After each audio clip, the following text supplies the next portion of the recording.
Carrie sits in bed with a romance novel. There's a glass half filled with red wine beside her. Her hair is swept into a high ponytail. She's wearing silky pink pajamas and warm fuzzy slippers. She's still in full makeup, left over from her long day at the office. She appears tired and somewhat frazzled. She decides to put the book down and turn into bed.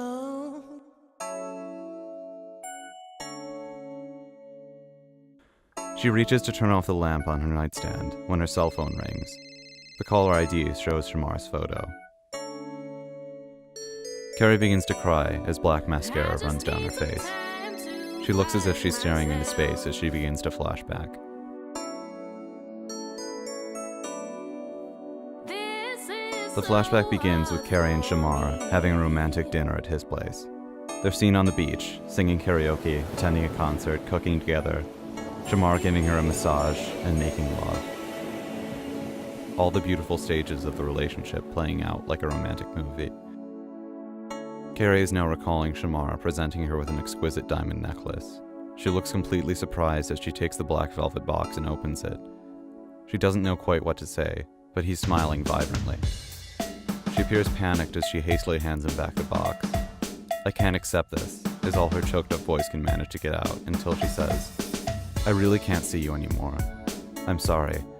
She grabs her black wool coat, hastily leaves his house, and climbs into her car, crying as she drives away in a snowstorm. Shamar watches from his doorstep, looking completely confused. Once her car is out of sight, he sits on his stoop with his head down, hands covering his face. He has no idea what happened. Carrie is no longer daydreaming, but Shamar is. He's also thinking about the abrupt breakup. He holds his phone in his hand. He's calling Carrie, who doesn't answer. He hangs up before he has the option to leave a voicemail. He's wearing a dark purple dress shirt and black dress pants, the same clothes as he was wearing during Carrie's flashback, which indicates the breakup happened that same night. The next scene begins in the park. It's springtime. There are people walking their dogs, children are playing, bicyclists are seen in the background, people jogging. Shamar is dressed in casual clothes. He's at the park walking his dog, a yellow lab. He's taking a break sitting on the bench. He's giving his dog a treat when he's distracted by a figure in the distance. It's Carrie walking through the park, but she's not alone. She's pushing a young boy down the path in his wheelchair. She's affectionate with the boy, who appears to be about 7 years old. They're laughing and having a great time. The boy has a waffle cone filled with bubblegum ice cream. He struggles to grasp the cone, and Carrie helps him.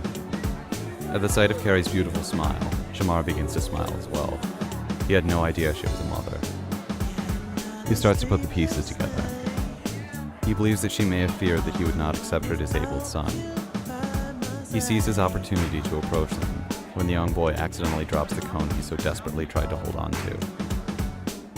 Willie and his band are shown playing on a portable stage in the park in the distance. They're out of focus while Shamar is in focus. Then we focus on them while Shamar is out of focus. The camera then pans to them. They're shown playing for at least 5 seconds before Skitzo starts rapping. Willie is playing his keyboard. He smiles brightly and bobs his head to the music as Skitzo starts his rap. Skitzo gestures his hands to the music as he raps. He's looking at the camera. He has his arms straight out in front of him, then straight to the sides. Several times he points directly to the camera. His gestures flow with the verse. He's dancing in a way. Next to him is a bass guitarist with dark shades, and on the other side is a saxophonist. There's a drummer in the background behind them. Carrie bends down in front of the wheelchair, reaching into her purse for a napkin or handkerchief to clean up the mess. She searches without success and hears, "Use mine." She recognizes the voice and slowly stands up, turning around to see Shamar. She's speechless, and her chest expands and contracts from breathing heavily. Shamar bends over to clean up the ice cream, then says, "I can get you another one."